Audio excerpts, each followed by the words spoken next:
Hi, my name is David Whaley, and I'm the creator of The First Tree. I also voice a character named Joseph. So I just wanted to introduce you to this commentary mode, tell you that you can find interesting things about how I made this game by touching the speech bubbles you see in the world. So I hope you enjoy it.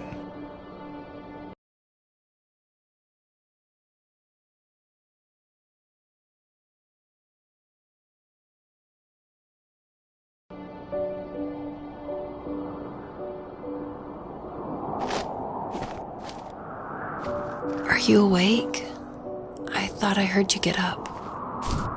Yeah, I'm awake. Sorry, I just can't sleep. Are you thinking about him? Yeah, a bit. Usually get back to sleep, my love. I'm fine. No, it's okay. What else is on your mind?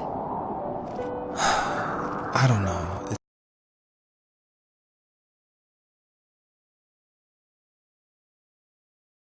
It seems weird, but I had one of the most vivid dreams of my life. I saw a fox on a snowy mountain, just looking confused and worried. Those eyes, I can't get those eyes out of my head. She was running in the windy snow, looking for something. Do you think it has to do with you and what's been going on? I don't know.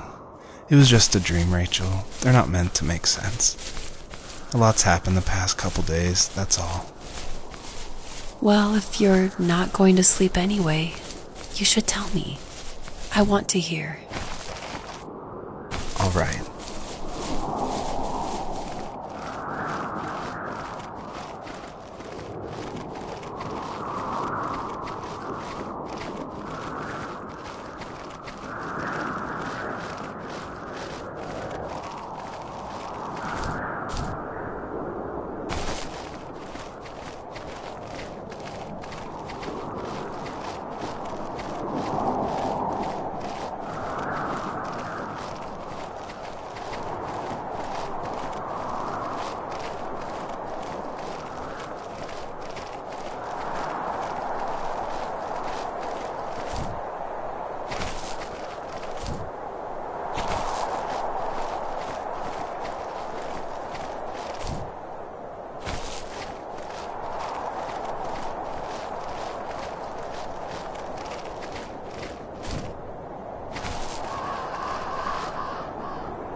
So it's usually at this point where people say something like, "This is not the kind of game I was expecting." And that happened a lot at PAX West when I showed it. We'd have little kids play it, but then they see a dead fox cub, or a kit is technically the word, but cub sounds, I don't know, it sounds better. Like Wes Anderson uses it in Fantastic Mr. Fox, so I thought cub would be alright. But anyway, having this game, I wanted it to be more serious. This game is based on dealing with the death of my father, which was the hardest thing that's ever happened to me and my family. But I don't want to talk about it here, and I didn't want to talk about it with anybody really to this day still. It's very personal. And that's why I made this game. That's exactly the reason. Because I wanted to get those feelings out and communicate with people without talking about it. And so that's what The First Tree is. It's me dealing with my feelings, and it was a personal project, and it was just me, and it actually, I'm really glad I made it, but it wasn't easy to make, I guess is what I'm saying. So, not far from her home, she followed that path to something unexpected. She couldn't stay, though. She had to find her other 2 children, so she took that path. She followed it towards something ancient, something with answers high and low, searching for any sign of her cubs. Points of light showed the way to this ancient tree. It was as if each one had a story to tell, all their own. The land was trying to tell my story too. I felt like I was right behind her the whole time. The bunnies were added because my wife, Elise, who also voices Rachel in the game, who's also helped a ton to make the game, as we were playing, she just said the world felt kind of empty and not alive enough. So I knew we needed to add some kind of life, and so the bunnies was like the first idea that came to mind. And like most of the game, I used like publicly available assets to speed up production because I was working full-time along with making this game, and we just had our first baby, a little girl named Evelyn. So I was messing with this asset called Herd Sim, and at one point, like the generation script that creates variations of the sizes of the bunny. One time I got out of control and it made like this monster bunny that towered over everybody. And I shared that GIF on Imager and Reddit, and that was a huge hit. It helped definitely gain an audience for this game. But it's hard because this game is like so serious. It's about life and death, not giant bunnies. But I knew I needed something, like a shout out to that, because it was pretty fun. So if you're able to catch all the bunnies on this map, I think there's around 13, then you'll get a special surprise. So good luck.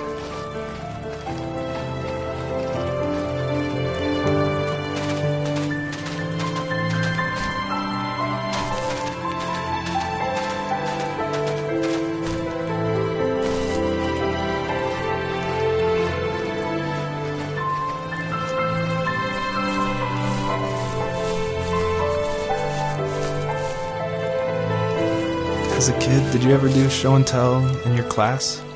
Yeah, I think I only did it once, when I was in the 4th grade. You know how my life was around then. I wanted to show my class what helped pass the time and distracted me, so I brought a dozen paper cranes I had made. I think I told everyone how badly I wanted to be a bird and fly, embarrassingly enough. Don't be embarrassed. Every kid wants to fly. For me, it was another toy from my dad, a wooden boat. I remember guarding it so carefully in my hands as I walked into class. When I sat down, a group of boys immediately made fun of it. They asked which trash can I found it in, or why an ugly log was my favorite toy. When I got up, I didn't even want to tell them my dad had carved it. I said it was a joke gift my friend had given me. Kids can be so cruel. Some of them are. I shouldn't have let them get to me, but it did. It's amazing we bounced back at all.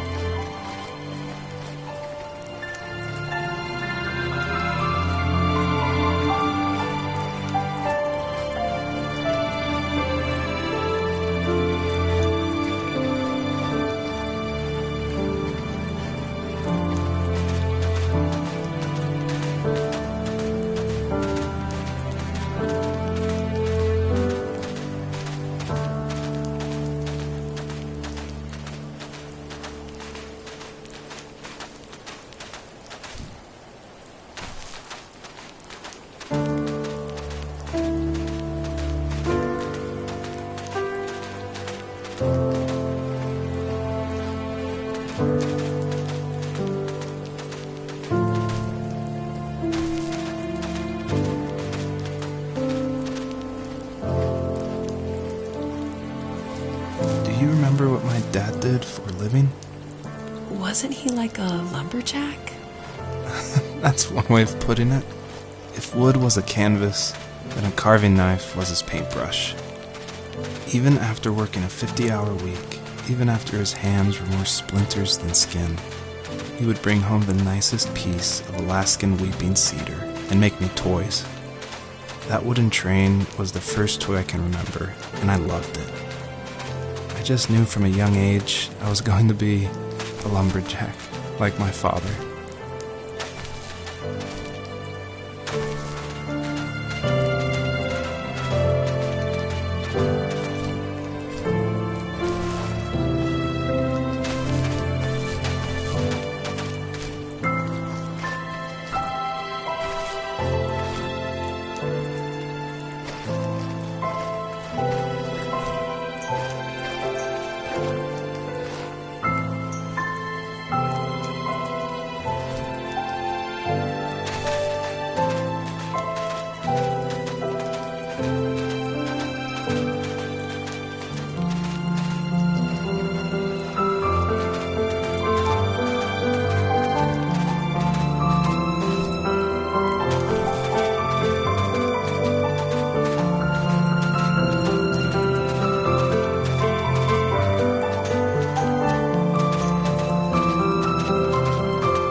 Usually those kids would leave me alone, but somehow they could tell I was different.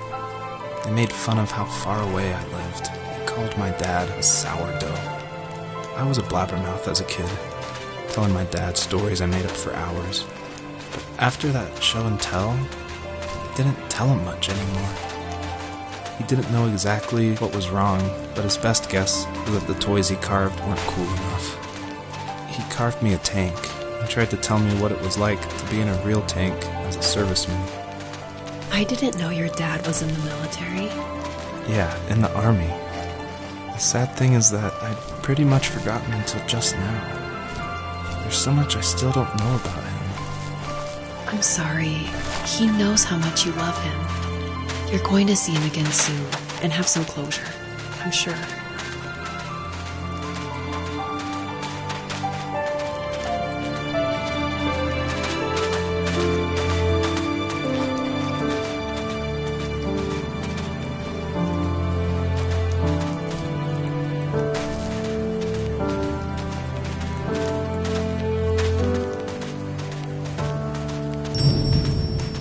A lot of people have gotten confused why Joseph's father is called a sourdough, and it's not stated outright at the beginning of the game, but Joseph and his dad, they grew up in Alaska, and I don't have a real connection to Alaska except through friends who lived there, and it was also the place that me and my dad were going to go right before he passed away.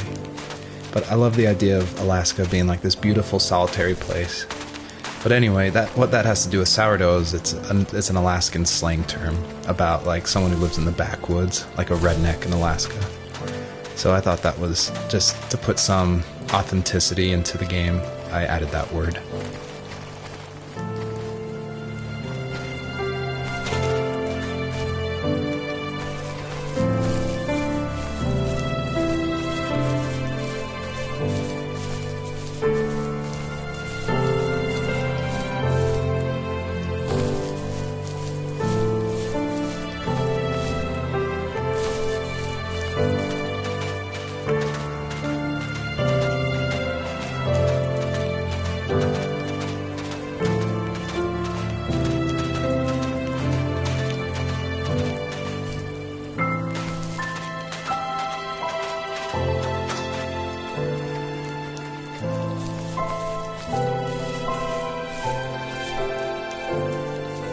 The older I got, the more I withdrew.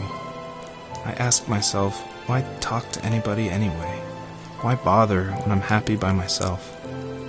I started drawing a lot, mostly animals I saw in the woods by my home. I then imagined designing my own hideouts with things like TVs and pantries full of chips and cookies. I think that idea of leaving home and drawing blueprints started my career. I found a lot of solace in that. I'm not surprised, but I did the same thing, you know? There's something special about having a place to call your own. And now look at us. Well, if you count renting in an overpriced city. It's as close as we can get for now.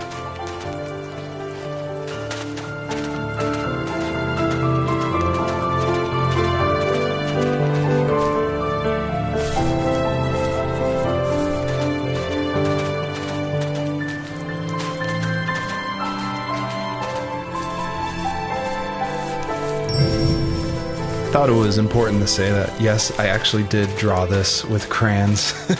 And it was just funny to me one day that I was like, I'm working on my game, and I pulled out my little 1-year-old's like crayon set to draw this item for this game. I just realized just now that I probably threw away the original. I probably should have kept it and given it away to somebody, but oh well.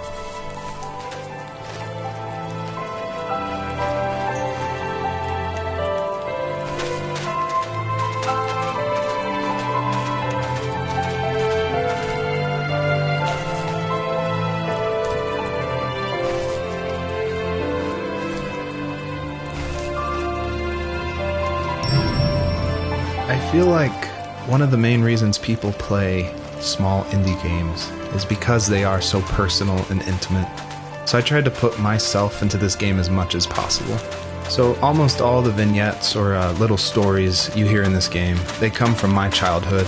where I grew up in the middle of nowhere in Central Virginia in the United States. So yeah, that's probably why I love games like this so much, where you explore this open, wide environment and just find interesting things, because that's exactly what I did as a kid.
My teenage years were full of sketching, angst, and trouble. I wasn't popular or unpopular. Maybe just forgettable. I guess that gave me a sense of freedom, so I hung out with crazy kids, doing crazy things, even though I mostly just watched the chaos ensue. We did it all. Put fireworks in mailboxes, hide roadkill in people's garages, break windows of the barber shop in Anchorage. My dad was furious, but he was so busy working he couldn't do much to stop me from going out. I think being an adult means there's no one to stop you making hard decisions. He had to make a living, and he couldn't be in two places at once. Yeah, I realize that now. But at the time, I was sure he was more interested in growing his business than what was going on with me.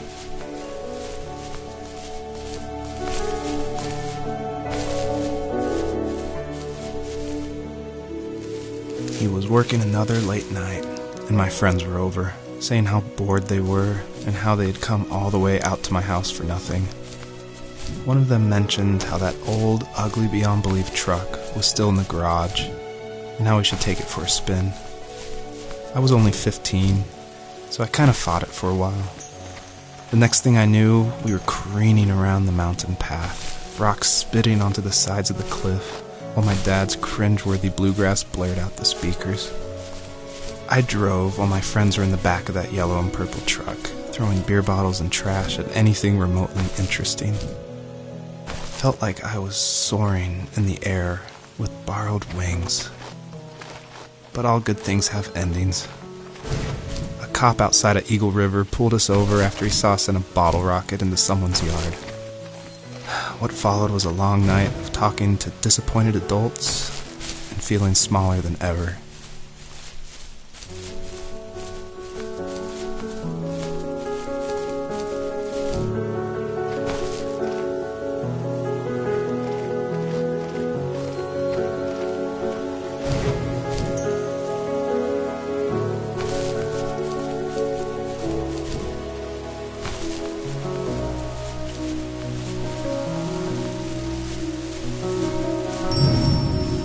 I always wanted this game to be very meditative and relaxing, but I know there's a balance between keeping the player's interest. So I added this butterfly jumping mechanic just to spice things up. I used a plugin called Playmaker for Unity, which in a visual editor lets you do interactive things, which is perfect for me because I do come from a film and design background. But on the flip side, I really wish I was good at code, because this jumping mechanic, the jumping mechanic in the whole game actually, has frustrated a lot of players. But hopefully I've been able to fine-tune it, so it should feel a lot better now. I would just hate that this meditative game would get frustrating, so I've definitely I've lowered the gravity, I've made the jumps more consistent, so hopefully people can just focus on the world and the story.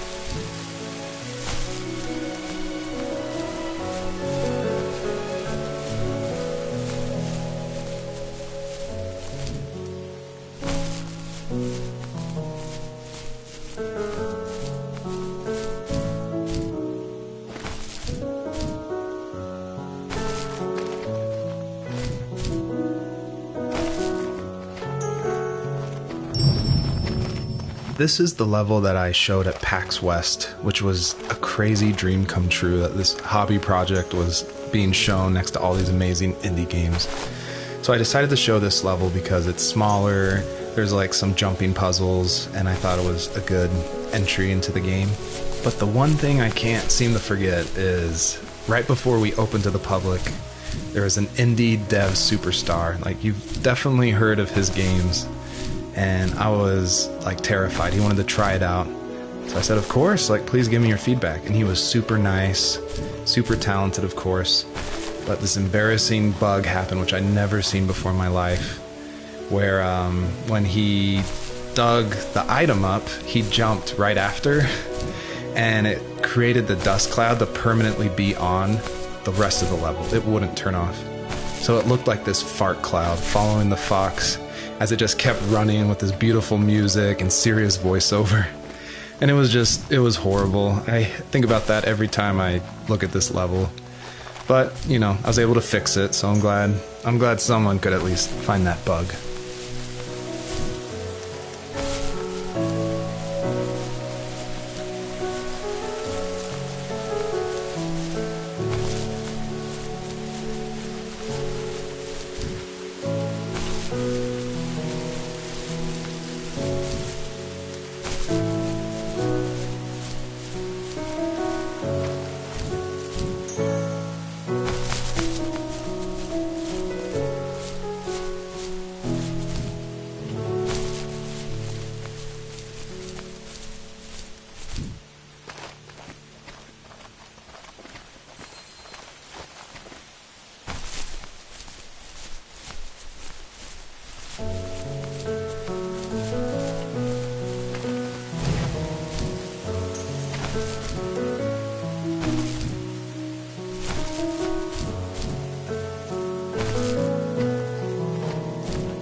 After he drove me home from the police station, I blew up at him, saying how I never wanted to be like him, how I was going to be someone and leave that hick icebox for good. He just looked forward at the road with tired eyes. I took out that bluegrass tape from the cassette deck and chucked it out the window. In my sage teenage wisdom, I thought I had proved the ultimate point, but my dad had a different idea. He slammed the brakes, slowly bowed his head while gripping the steering wheel, and finally looked at me. All he said, like it was a polite request, was, "Make this right." I sat there in silence, fuming, but I eventually got out and combed every square inch of the woods, muttering profanity after profanity. I found it 30 minutes later, near a small waterfall off the road. I went back to the truck, put the wet tape back in, and sure enough it worked. We didn't speak another word to each other the rest of the night. Wow, I knew you were a crazy teenager, but... It's hard to believe, isn't it? It surprises me too. It's like I didn't really know who that kid was back then. I bet my dad thought the same thing over and over. It's almost like he was saying, "Make this right," to himself, more than to me.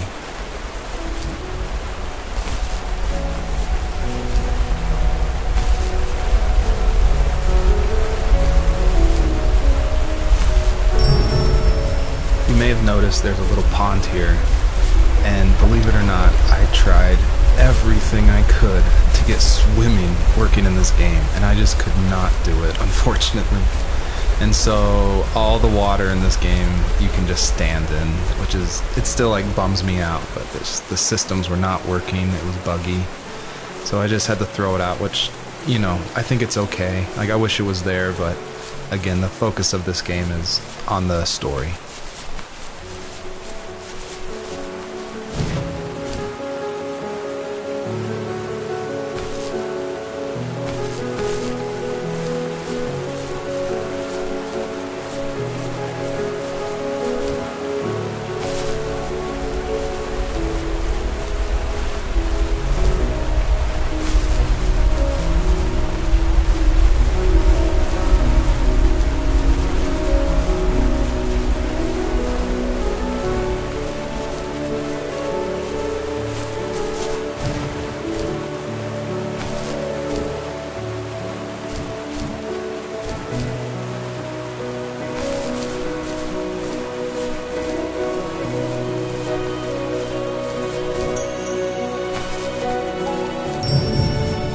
My biggest hope for the players that are playing is that they realize how similar these two parallel stories are, of this fox looking for her missing cubs, and also of this son reconnecting with his father. And so I try to add little touches in the voiceover and in the environment to help draw those parallels, even if they seem totally dissimilar. A big example is the truck, for instance, that Joseph grew up with. It's purple and yellow like the butterflies for this fox. So I tried to add as many touches like that throughout the story as possible.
My friends would laugh about that night and talk about how crazy it was, and I laughed along, pretending it didn't bother me. But it did. I imagined my friends growing old in the bush and able to find that thrill in those godforsaken ice fields. It's like those mountains were a literal wall keeping me from leaving, where all I would have to look forward to are lumber yards and evening beers. I had to climb over. That was my only goal for a long time.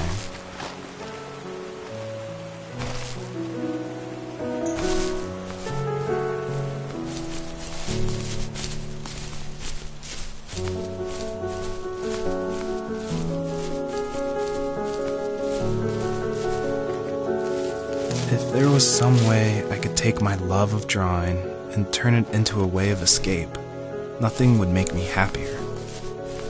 I wanted to create instead of tearing trees down. I wanted to move to the lower 48, not because I hated it there in Alaska, but I hated the idea of it. It's like all of that spite inside me had created this monster which followed me around my whole teenage years. I put so much energy into doing what others didn't expect of me. Why did I do that?